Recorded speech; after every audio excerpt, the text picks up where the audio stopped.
नाज़रीन इकराम, जो तस्वीर इस वक्त आप अपनी स्क्रीन पे देख रहे हैं, ये तस्वीर है एक पिलर है, एक उस्तवाना है जो रियाजुल जन्ना है मदीना मुनव्वरा में मस्जिद नबी के अंदर, उसके अंदर ये जो उस्तवाना या जो है पिलर है ये मौजूद है। और इसको उस्तवानाए अबू लुबाबा कहा जाता है, जिनको हज़रत अबू लुबाबा रज़ी अल्लाह ताला अन्हो के नाम के साथ जो है वो मंसूब किया गया।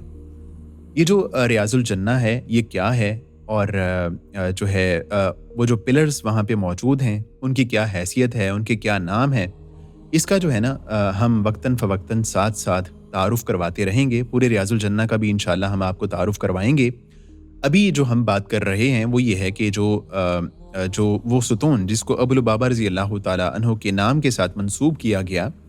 इसकी रीज़न क्या है, इसकी वजह क्या है। नाज़रीन किराम, जिस तरह कि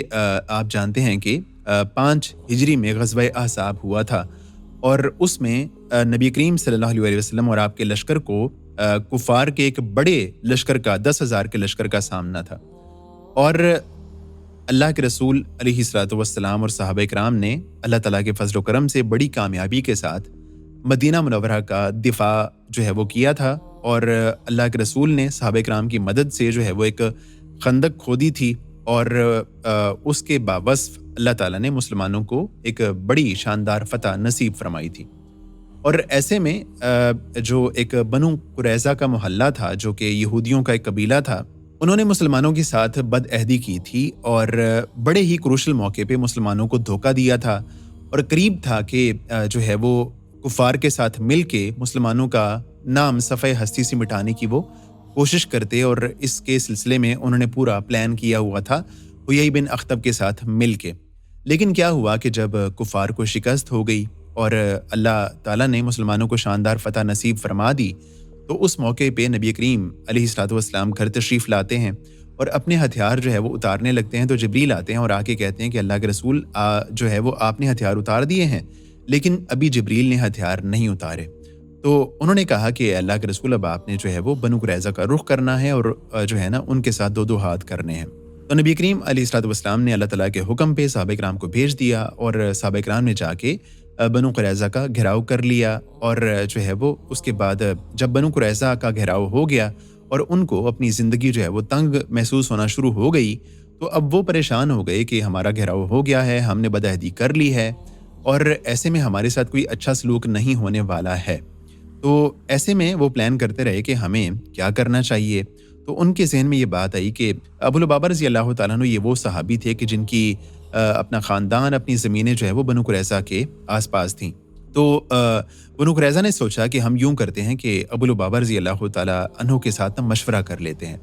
तो उन्होंने नबी करीम अलैहिस्सलातु वस्सलाम से कहा कि हम अबू लुबाबा रज़ी अल्लाह तआला अन्हु के साथ मशवरा करना चाहते हैं, तो आप उनको हमारे पास भेज दें। तो अल्लाह के रसूल अलैहिस्सलातु वस्सलाम ने अबू लुबाबा रज़ी अल्लाह तआला अन्हु को उनके पास भेज दिया, बनु कुरैज़ा के पास भेज दिया। बनु कुरैज़ा का सरदार गालिबन जो है वो काब था, और हुयई बिन अख्तब भी वहाँ मौजूद था। तो उन्होंने अबू लुबाबा रज़ी अल्लाह तआला अन्हु के जब वहाँ पे चले गए, तो अबू लुबाबा रज़ी अल्लाह तआला अन्हु से उन्होंने बातचीत शुरू की, और बहुत सारी बातें करने के बाद उन्होंने कहा कि अगर हम जो है नबी करीम अलैहिस्सलातु वस्सलाम के सामने हथियार डाल दें तो इसमें क्या मज़ायका है। अबू लुबाबा रज़ी अल्लाह तआला अन्हु ने अपनी ज़बान से कुछ नहीं बोला, लेकिन उन्होंने अपनी गर्दन की तरफ यूं इशारा किया कि जिसका मतलब ये था कि अगर तुमने हथियार डाल दिए मुसलमानों के सामने तो तुम्हें काट दिया जाएगा, तुम्हें कत्ल कर दिया जाएगा। तो उसके बाद अबू लुबाबा रज़ी अल्लाह तआला अन्हु ने जब ये इशारा कर दिया तो फ़ौरन वो कहते हैं कि मैंने अभी अपने कदम हटाए नहीं थे, तो मुझे एहसास हो गया कि मैंने अल्लाह के रसूल अलैहिस्सलातु वस्सलाम के साथ ख़यानत कर दी है।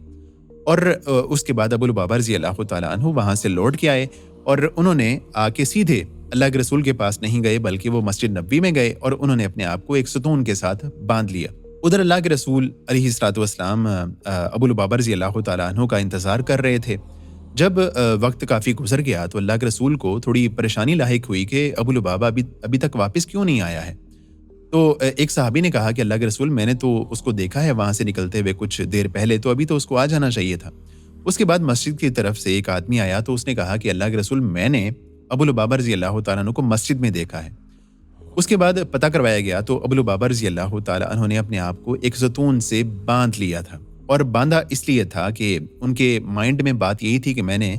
اللہ کے رسول کے ساتھ خیانت کر دی ہے، اور اب جو ہے میں تب تک اپنے آپ کو ستون سے باندھ کے رکھوں گا جب تک اللہ تعالیٰ کی طرف سے میری کوئی برات اور میرے بارے میں قبولیت توبہ کی کوئی جو ہے وہ آیت یا حکم نازل نہیں ہو جاتا۔ تو اللہ کے رسول نے فرمایا کہ اگر ابو لبابہ میرے پاس آ جاتا تو میں اس کے لیے استغفار کرتا، دعا کرتا، تو ہو سکتا ہے اللہ تعالیٰ اس کو معاف کر دیتا۔ تو اگر ابو لبابہ نے اب اپنے آپ کو ستون سے باندھ لیا ہے تو اب جو ہے میں اس کو نہیں کھول سکتا۔ اس کے بعد روایات میں آتا ہے کہ انہوں نے اپنے آپ کو ستون سے باندھے رکھا، اور ان کی جو اہلیہ تھیں وہ آتیں، ان کو کھانا دیتیں، اور نماز کے ٹائم پہ ان کو جو ہے وہ کھول دیتیں، اور وہ جو ہے وہ نماز ادا کرتے، کھانا کھاتے، اور اس کے بعد دوبارہ پھر اپنے آپ کو ستون سے باندھ لیتے مسجد نبی کے اندر۔ اور یوں کافی دن گزر گئے، اور جو ہے وہ پریشانی کا یہ عالم تھا۔ اس کے بعد کیا ہوا کہ کچھ دن کے بعد اللہ تعالیٰ نے آسمان سے حضرت ابو لبابہ رضی اللہ تعالیٰ عنہ کی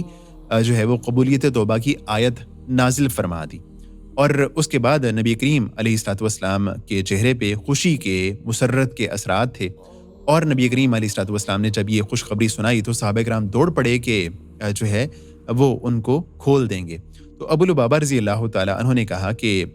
میں یوں اپنے آپ کو آزاد نہیں کروں گا جب تک نبی کریم علیہ الصلوۃ والسلام خود آ کے مجھے اس رسی سے آزاد نہیں کرتے ہیں۔ تو نبی کریم علیہ الصلوۃ والسلام خود گئے، تشریف لے کے گئے، اور اللہ کے رسول نے حضرت ابو لبابہ رضی اللہ تعالیٰ عنہ کو ان بندھی ہوئی رسیوں سے آزاد کیا۔ تو حضرت ابو لبابہ رضی اللہ تعالیٰ عنہ نے جس ستون کے ساتھ اپنے آپ کو تب باندھا تھا، آج بھی اسی جگہ پہ ایک ستون موجود ہے، اور اسی کو حضرت ابو لبابہ رضی اللہ تعالیٰ عنہ کے نام کے ساتھ منسوب کیا گیا ہے۔ تو ناظرین کرام، ریاض الجنہ میں جو لوگ عمرہ کے لیے جاتے ہیں، حج کے لیے جاتے ہیں، ریاض الجنہ میں جاتے ہیں، تو وہاں پہ جو پلرز موجود ہیں، جو ستون موجود ہیں، ان پہ الگ الگ شخصیات کے نام لکھے ہوئے ہیں۔ تو اس کی ایک خاص ہسٹوریکل اس کا بیک گراؤنڈ ہے، اس کی ایک خاص ہسٹری ہے۔ جو یہ والا ستون ہے اس کی یہ ہسٹری ہے کہ ابو لبابہ رضی اللہ تعالیٰ عنہ نے اپنے آپ کو ستون کے ساتھ، اسی ستون کے ساتھ باندھ لیا تھا، اور آج بھی اسی جگہ پہ ستون موجود ہے۔ اور کہا یہ جاتا ہے کہ جو ریاض الجنہ کے اندر ستون موجود ہیں، یہ ستون اسی جگہ پہ، ایگزیکٹلی اسی جگہ پہ موجود ہیں جس جگہ پہ نبی کریم علیہ الصلوۃ والسلام کے زمانے میں مسجد نبی کے اندر ستون ہوا کرتے تھے، ایگزیکٹلی وہی جگہ پہ آج بھی جو ہے وہ ستون موجود ہیں۔ تو اس پورے جو ایک قصہ ہے، یہ جو واقعہ ہے، اس میں جو ہمارے لیے لیسن ہے، سبق ہے، وہ یہ ہے کہ ایک مسلمان سے غلطی ہو سکتی ہے۔ وہ تو صحابہ کرام تھے، نبی کریم علیہ الصلوۃ والسلام کے تربیت یافتہ تھے، ان سے غلطی ہو گئی ہے، تو باقی لوگوں سے بھی غلطی ہو سکتی ہے۔ غلطیوں سے بچنا چاہیے، لیکن غلطی ہو سکتی ہے۔ لیکن اصل بات یہ ہے کہ اس غلطی کے بعد ایک آدمی کا، ایک مسلمان کا جو ہے ریئیکشن کیا ہے، اس کا رویہ کیا ہے، اس کا ایٹیٹیوڈ کیا ہے۔ اللہ کے رسول نے فرمایا تھا کہ مومن اور فاجر میں فرق یہ ہے کہ اگر فاجر سے گناہ ہوتا ہے تو یوں ہوتا ہے کہ جیسے اس کو لگتا ہے کہ میرے ناک پہ مکھی بیٹھی، اس نے ہاتھ مارا اور اس کو اڑا دیا، اور مومن سے اگر گناہ ہو جائے تو اس کو یوں لگتا ہے کہ جیسے ایک پہاڑ ہے جو اس کے اوپر جو ہے وہ کھڑا کر دیا گیا ہے، اور کسی بھی وقت جو ہے وہ اس پہ گر پڑے گا۔ یعنی وہ گناہ ہو جانے کے بعد اللہ تعالیٰ کا ڈر اور خوف محسوس کرتا ہے۔ تو صحابہ کرام کا بھی یہی طرز عمل تھا کہ اگر ان سے گناہ ہو گیا ہے، کوئی غلطی ہو گئی ہے، جس طرح حضرت ابو لبابہ رضی اللہ تعالیٰ عنہ سے ہو گئی، تو انہوں نے فوراً اس پہ ندامت کا اظہار کیا، اس پہ ریگریٹ کا اظہار کیا، اور اللہ تعالیٰ نے ان کی جو وہ ریگریٹ ہے، ان کی ندامت ہے، اس کو پسند کیا، اور اسی بنا پہ ان کے لیے معافی کا اعلان کر دیا۔ تو اسی لیے اللہ کے رسول نے ارشاد فرمایا تھا کہ برائی ہو جانے کے بعد فوراً نیکی کرو، تو کیا ہوگا کہ وہ جو نیکی ہوگی اس برائی کو مٹا ڈالے گی۔ تو برائی ہو جانے کے بعد اصل رویہ یہ ہے کہ توبہ کی جائے، نیکی کی جائے برائی کے بدلے میں، تو انشاءاللہ اللہ تعالیٰ ہمارے گناہوں کو لے جائے گا، ان کو معاف کر دے گا۔